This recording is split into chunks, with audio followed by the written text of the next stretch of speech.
நீங்கள் நரேந்திர மோடியை கிரிட்டிசைஸ் பண்ண குஜராத் தேர்தலின் போது சொன்ன எல்லாரின் மீதும் அவர் போர் தொடுத்திருக்கிறார். புலனாய்வு அமைப்புகள் அனைத்துமே இந்த காலத்தில் ஆளுங்கட்சியினுடைய ஏவலாட்களாக மாற்றப்பட்டு இருக்கிறார். அமலாக்கத்துறை எதிர்கட்சியின் மீது மட்டுமே அதை நடத்துது, ஒட்டுமொத்தமா எங்கெல்லாம் தப்பு நடக்குது அங்கெல்லாம் சொல்லுங்க. ஆளுங்கட்சியின் மீது நடந்த ஒரு ரெய்டை சொல்லுங்க. நீங்க சேலத்துல 2 விவசாயிகள் அவங்க என்ன தப்பு பண்ணாங்க இன்னைக்கு வரை இடி சொல்லட்டும் பார்க்கலாம். வியாபம் வழக்குல 48 பேர் சாட்சிகளாக இருந்தவர்கள் சந்தேகத்திற்கிடமான முறையில் மரணம் அடைந்திருக்கிறார். ஆக்சிடென்ட், சூசைடு, இந்த மாதிரி அந்த கேஸை என்ன பண்ணாங்க? உங்களையெல்லாம் இந்திய மக்களை நாங்க எப்படி ஏமாத்துறோம் பாத்தீங்களா, அப்பவும் நீங்க எங்களுக்கு ஓட்டு போடுறீங்க பாத்தீங்களா என்கிற அந்த எகத்தால் நிறைய ஆள் கடத்தல் அப்படின்லாம் பேசுவாங்க. எம்எல்ஏ கடத்தல்ல இவங்க, எம்பி கடத்தல்ல இவங்களுக்கு பக்கத்துல யாரும் வர முடியாது. இந்த கம்பி கட்டுற வேலையெல்லாம் வேண்டாம். நீங்க 47ல் நீங்க உயிரோடு இருப்பீங்களா, நான் உயிரோடு இருப்பேனா யாருக்கும் தெரியாது. இவங்க அப்படியே நீண்ட கால திட்டம் போடுறாங்க.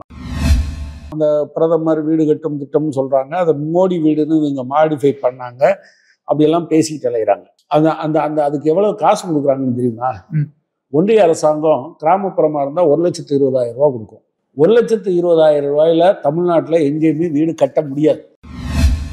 ஒரு 450 வருடம் இருந்த ஒரு மசூதியை சட்டத்துக்கு புறம்பாக இடிக்க செய்த மனிதர். நாங்க தான் இடிச்சோன்னு பெருமையா பல பேர் இன்னைக்கும் பேசிட்டு இருக்கான். கோர்ட்டு ஒருத்தனை கூட தண்டிக்கல. கோர்ட்டு மேல நம்பிக்கை வருமா?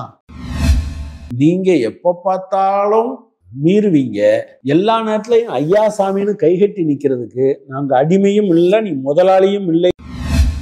சிபிஎம் தமிழ்நாடு நேயர்களே அனைவருக்கும் வணக்கம். இது சொல்வதை தெளிந்து சொல். ஒவ்வொரு வாரமும் செய்திகளுக்கு பின்னால் இருக்கக்கூடிய நுண்ணரசியலை பேசி விவாதித்துக் கொண்டிருக்கிறோம். இந்த வாரம் நம்முடன் இணைந்திருப்பது மார்க்சிஸ்ட் கம்யூனிஸ்ட் கட்சியின் மாநில செயற்குழு உறுப்பினர் தோழர் கனகராஜ். வணக்கம். ரீசெண்டா ஜார்க்கண்டோடைய முதலமைச்சரை கைது செஞ்சிருக்காங்க. அவர் இந்த நடவடிக்கை எல்லாம் எதிர்கட்சிகளை மிரட்டும் நடவடிக்கையா பாக்குறீங்களா? இல்ல, அதாவது புலனாய்வு அமைப்புகள் அனைத்துமே இந்த காலத்துல ஆளுங்கட்சியினுடைய ஏவலாட்களாக மாற்றப்பட்டு இருக்கிறார். எல்லா மாநிலத்திலையும் தனக்கு அதாவது எதிராக அரசியல் செய்பவர்கள், அது அமைச்சர்களாக இருக்கணும், முதலமைச்சராக இருக்கணும்லாம் இல்லை, அவங்க குடும்ப உறுப்பினர்கள். இப்போ தமிழ்நாடு முதலமைச்சர் மு.க. ஸ்டாலின் அவர்களுடைய மகள் வீட்டில் தேர்தலுக்கு 4 நாளைக்கு முன்னால் ரைட் நடந்தது. செந்தாமரை வீட்டில் மணிஷ் சிசோடியா, டெல்லி துணை முதலமைச்சர் அவருடைய அலுவலகத்தில் நடந்தது. டெல்லி தலைமைச் செயலாளர் அலுவலகத்தில் நடந்தது. ஜனநாயகத்தின் மீது எந்த காலத்திலையும் அவங்களுக்கு நம்பிக்கை கிடையாது. நாம் கருத்துக்களின் மீது போர் தொடுப்பவர்கள்.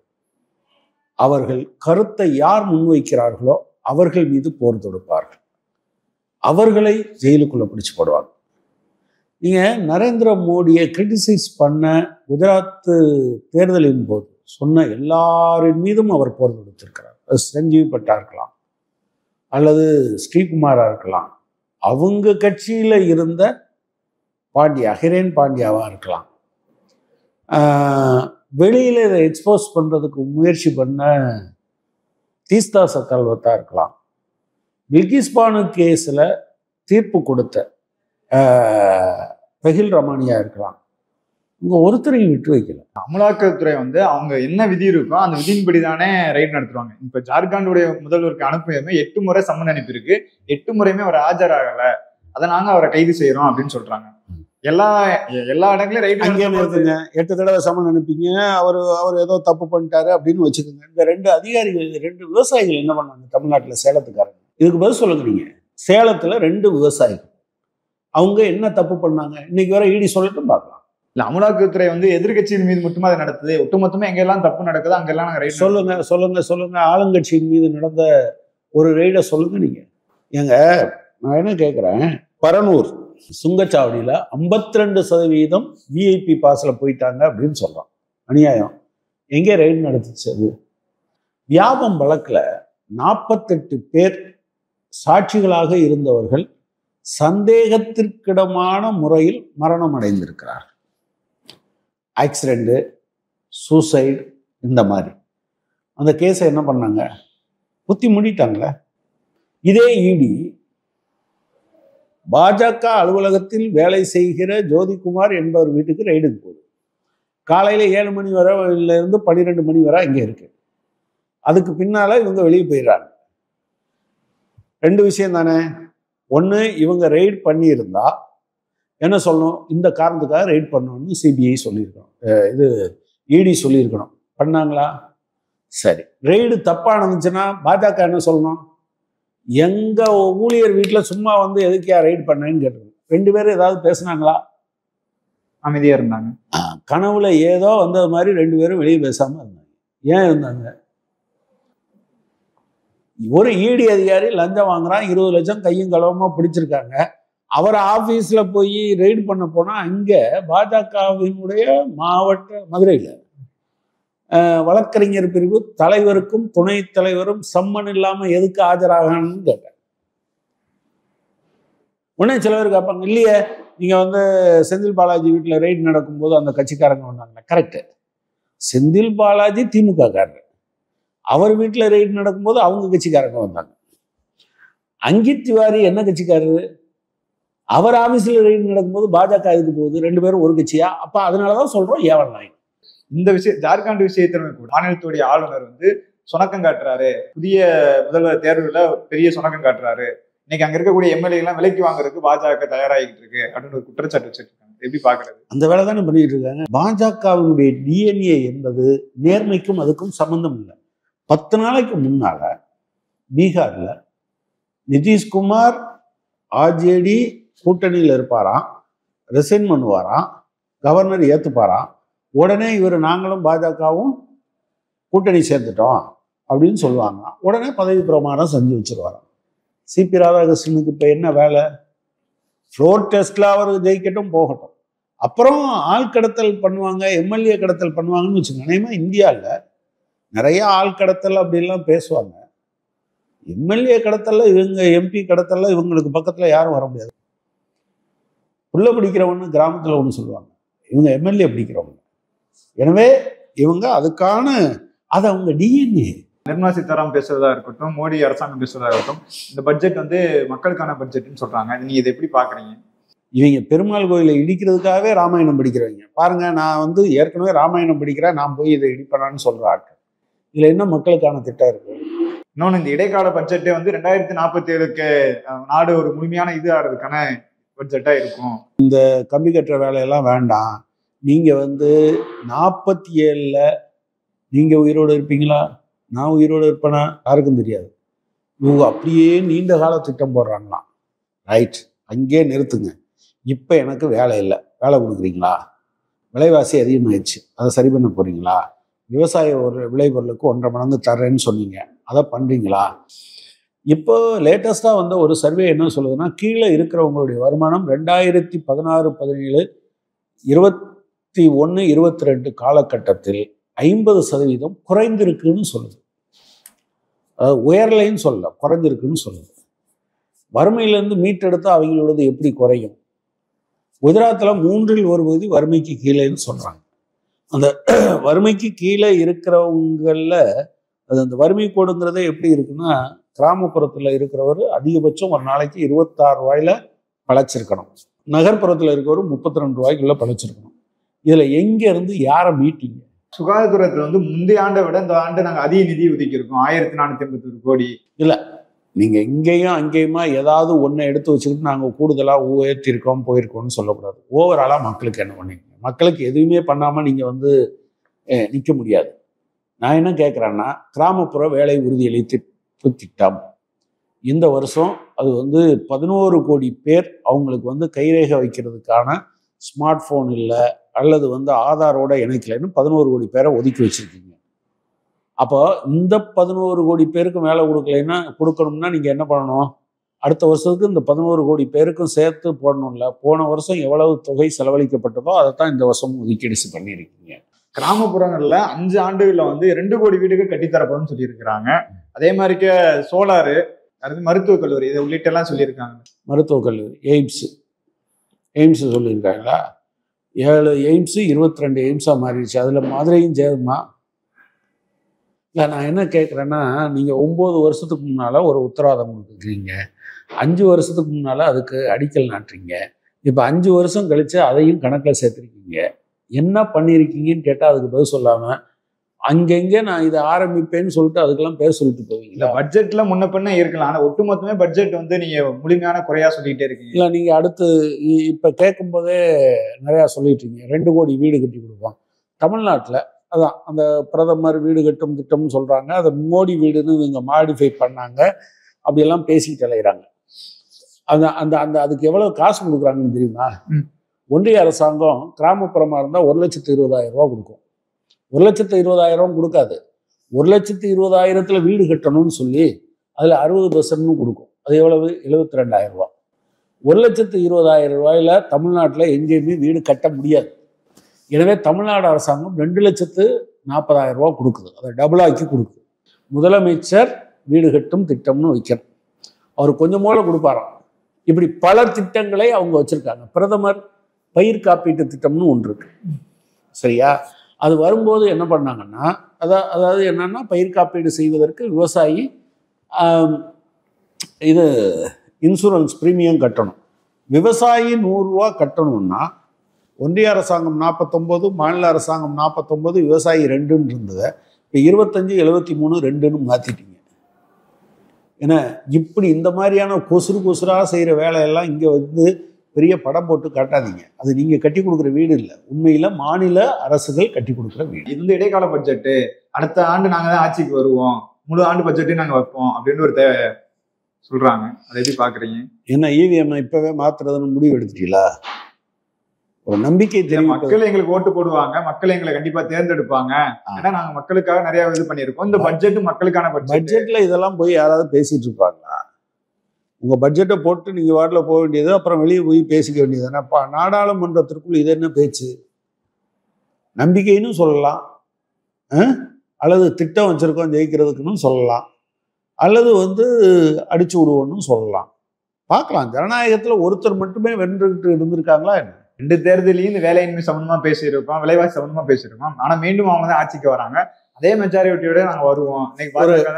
ஒரு கம்பியை வளைக்கும் போது 9 தடவை வளைக்கும் போதும் அது வந்து ஒடியாமல் போச்சுன்னு வச்சுக்கோங்க.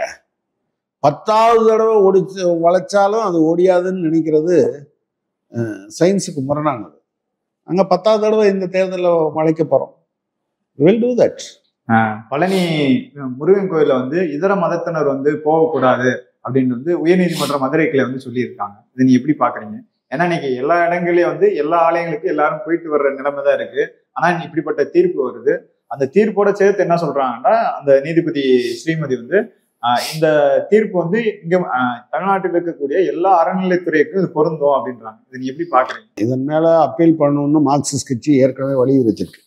நீதிபதிகள் விமர்சனத்துக்கு அப்பாற்பட்டவர்களாக இருக்கணுமே தவிர, நான் என்ன வேணாலும் பண்ணுவேன், நீ விமர்சனம் பண்ணக்கூடாதுன்னு சொல்லக்கூடாது. இப்போ நான் கேட்குறேன், அந்த அம்மா அவங்க அந்த நீதிபதி அந்த தீர்ப்பில் என்ன சொல்கிறாங்கன்னா, தஞ்சை பிரகதீஸ்வரர் கோயில், பெரிய கோயில், அதில் கொடிமரத்துக்கு அப்பால் யாரும் போக முடியாதுன்னு சொல்கிறாங்க. இன்னைக்கு வர கொடிமரத்துக்கு அப்பால் போயிட்டுருக்காங்க. எல்லா மதத்தவரும் எல்லா நாட்டவரும் அந்த கருவறைக்கு முந்தி இந்தியாவில் இருக்கிற ஒரு இந்து பக்தர் எது வரை போக முடியுமோ அது வரை போக முடியும். ரங்கநாதர் கோயிலுக்கு கூட அவங்க ஒன்று சொல்லியிருக்காங்க. ஏங்க அப்போ துலுக்கநாச்சியாரை உள்ள வச்சிருக்கீங்கன்னு கேட்குறாங்க. அதுக்கு ஒரு கதை இருக்கு.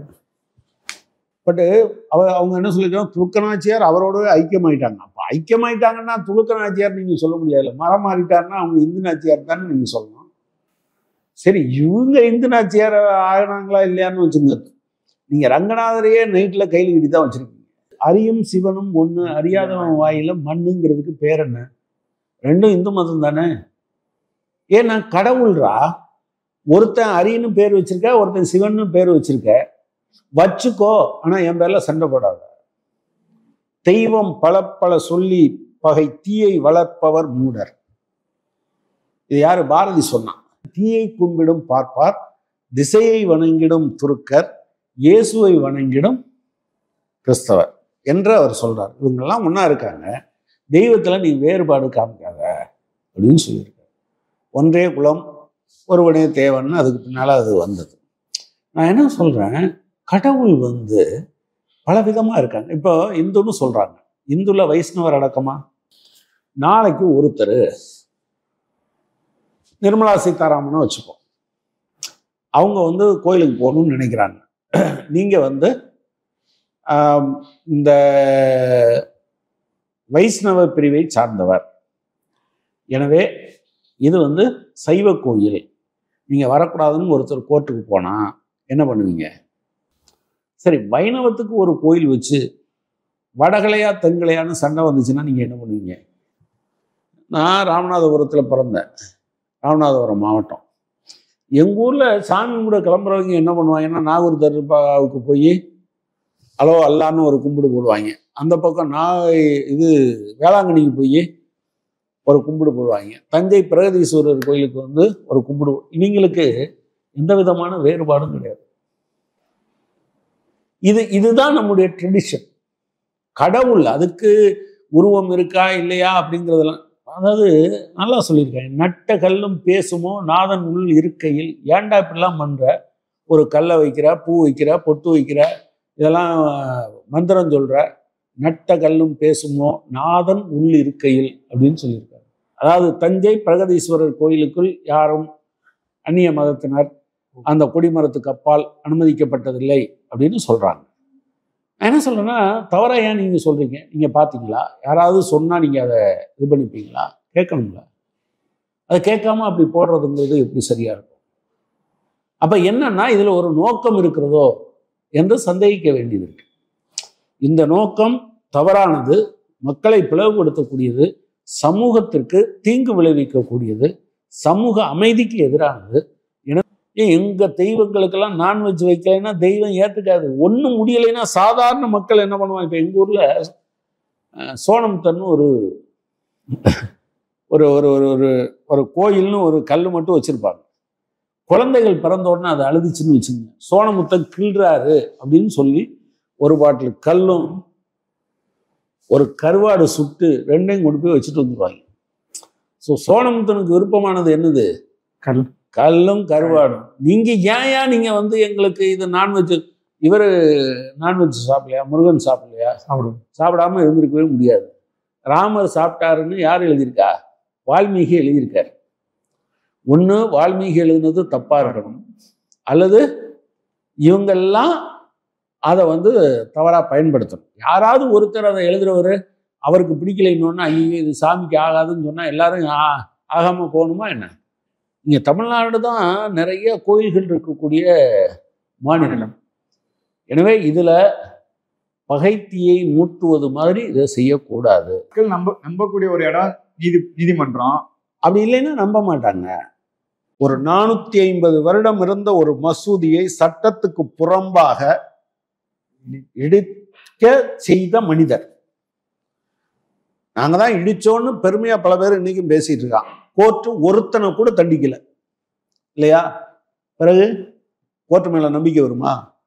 பிப்ரவரி 8ஆம் தேதி கேரளா மாநிலம், கேரளாவுடைய முதல்வரும் அங்க இருக்கக்கூடிய சட்டமன்ற எம்எல்ஏ எம்பி எல்லாரும் டெல்லியில போராட்டத்தை நடத்துறாங்க. இங்க தமிழ்நாட்டில் இருக்கக்கூடிய எம்பிக்கு எல்லாம் பிப்ரவரி 8ஆம் தேதி நாங்க கருப்பு சட்டை அணிஞ்சு நாடாளுமன்றத்துக்கு போவோம்னு சொல்றாங்க. ஒட்டுமொத்த மாநிலமும் இப்படி ஒரு போராட்டத்தை நடத்துறது சரியா? சரிதான். நான் என்ன சொல்றேன், சில பேர் சொல்லுவாங்க ஊரோட கூடி வாழ்ன்னு சொல்லுவாங்க. ஊரோட கூடி வாழ்ந்துருந்தா கற்காலத்துல என்ன இருந்தோமோ அப்படித்தான் இருந்திருப்போம். எது சரி எது தப்புன்னு கேள்வி கேட்டதுனாலதான் நம்ம முன்னால இருக்கோம்.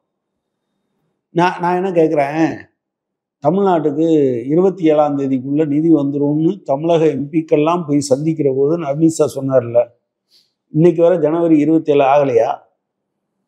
ஆயிடுச்சு இல்ல? ஏன் கொடுக்கல?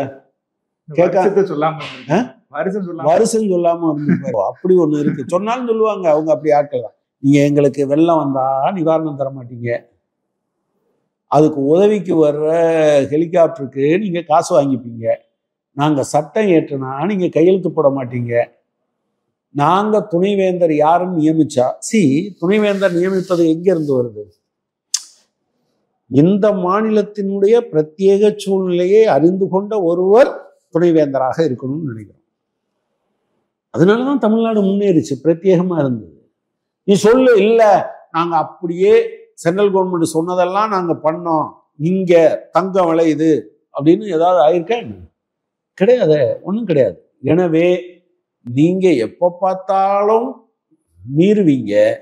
எல்லா நேரத்துலையும் ஐயா சாமின்னு கைகட்டி நிற்கிறதுக்கு நாங்கள் அடிமையும் இல்லை, நீ முதலாளியும் இல்லைங்கிறத சொல்றதா கேரளா ஒட்டுமொத்தமாக ஒரே மனிதனாக இதுவரை எழுந்து நின்று ஒரு இயக்கத்தை நடத்தி இருக்கிறது. அது டெல்லிக்கும் எட்டணும்னு போயிருக்காங்க.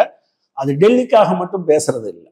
நீங்க தமிழிசை சவுந்தரராஜன் ரொம்ப புத்திசாலித்தனமா, என்னங்க பாஜக ஏன்னா பூரண மதுவிலக்கு கேட்குது, நீங்க இங்கே மதுவிலக்கு அமல்ல இல்லையே பாண்டிச்சேரியிலன்னு கேட்டால் நீங்கள் பாஜக காரங்கிட்ட கேளுங்க, பாஜக காரங்கிட்ட கேளுங்கன்னு சொல்லிட்டு போறாங்க. அந்த சிரிப்பு நிருபர்களை பார்த்தல்ல, உங்களையெல்லாம் நான் ஏமாத்திரம் பார்த்தீங்களா தமிழக மக்களே, உங்களையெல்லாம் இந்திய மக்களே நாங்கள் எப்படி ஏமாத்திரம் பார்த்தீங்களா, அப்போவும் நீங்கள் எங்களுக்கு ஓட்டு போடுறீங்க பார்த்தீங்களா என்கிற அந்த எகத்தால் நீங்க ஆளுநராக நடக்கவில்லை என்றால் அந்த மாநில மக்கள் ஆளுநர் என்கிற முறையில் உங்களுக்கு தர வேண்டிய மரியாதையை தரமாட்டார். அது ஆரிஃப் முகமது கானா இருந்தாலும் சரி, ஆர்.என். ரவியா இருந்தாலும். நான் என்ன கேட்குறேன், ஆர்.என். ரவி ஒரு டைம்ஸ் ஆஃப் இந்தியாவில் ஒரு பேட்டி கொடுக்குறார். அது திராவிடம் ஐடியாலஜி அது செத்து போச்சுன்னு இவர் ஏதோ சொன்னதை அவன் தலைப்பாக போட்டிருக்காங்கன்னா, அதை ஆளுநருடைய எக்ஸ் பக்கத்தில் நீங்கள் பின் பண்ணி வைப்பீங்கன்னா அதுக்கு பேர் என்னது? கொழுப்பு. கொழுப்பு அதிகமானா என்ன பண்ணுவாங்கன்னா மருந்து கொடுப்பாங்கல்ல, அந்த மருந்து கொடுக்குற வேலை தான் இது. கொழுப்பை ஒழுங்கா வச்சுக்கோங்க, குறைச்சி வச்சுக்கோங்கன்னு சொல்றோம். இன்னைக்கு மார்க்சிஸ்ட் கம்யூனிஸ்ட் கட்சி இந்தியா முழுவதும் இந்த போராட்டத்தை முன்னெடுக்கிறாங்க பிப்ரவரி 8ஆம் தேதி. இல்ல, இந்தியா முழுவதும் அது நடக்குது. அநேகமா இந்தியா முழுவதும் மற்ற கட்சிக்காரங்கன்னு கலந்துப்பாங்கன்னு நினைக்கிறேன். டெல்லியில் நடக்கிற நிகழ்ச்சியில முதலமைச்சர் கலந்து கொள்ள முடியாத நிலைமை. அவர் 7ஆம் தேதி தான் வாராரு. வெளிநாடு முதலீட்டாளர்களை பார்த்துட்டு 7ஆம் தேதி தான் வாராரு. அவர் அங்கே நான் ஏதாவது ஒரு வகையில் என்னுடைய செய்தியை சொல்லுவேன்னு சொல்லியிருக்காரு. திமுகவிலிருந்து பிரதிநிதிகளை அனுப்புவேன்னு சொல்லியிருக்காரு. இப்போ தமிழ்நாட்டை பொறுத்தளவில் நம்ம எல்லா கட்சிகளுக்கும் வேண்டுகோள் கொடுத்தோம். எல்லா மாவட்டங்கள்லையும் நடக்கக்கூடிய நிகழ்ச்சிகளில் மற்ற கட்சியினரும் வந்திருக்காங்கன்னு சொல்லுவாங்க. தமிழகத்துக்கும் கேரளாவுக்கும் ஒரு ரிச் ஹெரிட்டேஜ் இருக்கு. முத ஆளுநர், அதாவது குடியரசுத் தலைவரால் ஆளுநர் கொடுத்த ரிப்போர்ட்டை வச்சு டிஸ்மிஸ் ஆனது யாரு? கேரளா அரசாங்கம், கம்யூனிஸ்ட் கட்சி அரசாங்கம், தோழர் இஎம்எஸ் நம்பூதிரிப்பாடு தலைமையிலான அரசாங்கம். அதே போல மாநில உரிமைகளுக்கான குரலில் ஒரு கட்டத்தில் நீங்க பார்த்தீங்கன்னா கலைஞர், இவர் தோழர் ஜோதி பாசு, ஃபருக் அப்துல்லா, இவங்க 3 பேரும் இந்தியா முழுவதும் அதை ஒரு பெரிய இதாக பண்ணாங்க. ஸோ மாநில உரிமைகள், கவர்னருடைய அத்துமீறல், ஒன்றிய அரசினுடைய ஆதிக்கம், இதை எதிர்த்த போராட்டத்தை நடத்தியவர்கள் என்கிற முறையில் அந்த லெகசி, அந்த பாரம்பரியம், அதை தொடர்வது என்கிற முறையில் இந்தியா முழுவதும் இந்த போராட்டம் நடக்கும். தமிழகத்தில் நீங்கள் திமுக, காங்கிரஸ், சிபிஐ, விடுதலை சிறுத்தைகள், மறுமலர்ச்சி திராவிட முன்னேற்ற கழகம், மனிதநேய மக்கள் கட்சி உள்ளிட்ட எல்லா கட்சியினரும் இதில் கலந்து கொள்வாங்க. எல்லா மாநிலத்திலும் ஆளுநருக்கு எதிரான போராட்டம் தான் நடக்குது. ஆனா கேரளால மட்டும் ஆளுநர் மாநிலத்துக்கு எதிராக அங்க இருக்கக்கூடிய மாணவர் அமைப்புக்கு எதிராக ஒரு போராட்டம் நடத்துறாரு. இது எப்படி பாக்குறது? அவர் அப்படி போராட்டம் நடத்துறத தவிர அவருக்கு வேற வழி இல்லை. அதைத்தான் நான் சொல்றேன். நீ நியாயமான போராட்டத்தை அல்லது என்னுடைய கோரிக்கைகளை நீ அங்கீகரிக்கவில்லை என்றால் என்னை ஆளுநரா நீங்க மதிக்கணும் அப்படின்னு நீங்க போராட்டம் நடத்த வேண்டியது இருக்கும். ஐயோ என்னை ஆளுநரா மதிக்க மாட்டேன்றாங்கிற ஒப்பாரி தான் அது. உங்க மரியாதையை காப்பாத்திக்கணும்னு சொல்லுவாங்க. மரியாதையை காப்பாற்ற தெரியலைன்னா மரியாதையை கேட்கறதுக்கு இப்படி தெருவில் உட்கார வேண்டியிருக்கும், ஸ்டூல் போட்டு உட்கார வேண்டியிருக்கும், இப்படி ஓட வேண்டியிருக்கும். அவர் உட்காரும் போது கூட நான் இப்ப அமித்ஷா கால் பண்றேன், பிஎம் கால் பண்றேன், அங்க இருக்கக்கூடிய காவல்துறையிட்டு அவளை கோபமா பேசணும். அவர் யாருக்கு வேணாலும் பேசட்டும். அமித்ஷாவும் நரேந்திர மோடியும் அதிகாரம் இருந்தால் மட்டும்தான் அவங்களால ஆட முடியும்.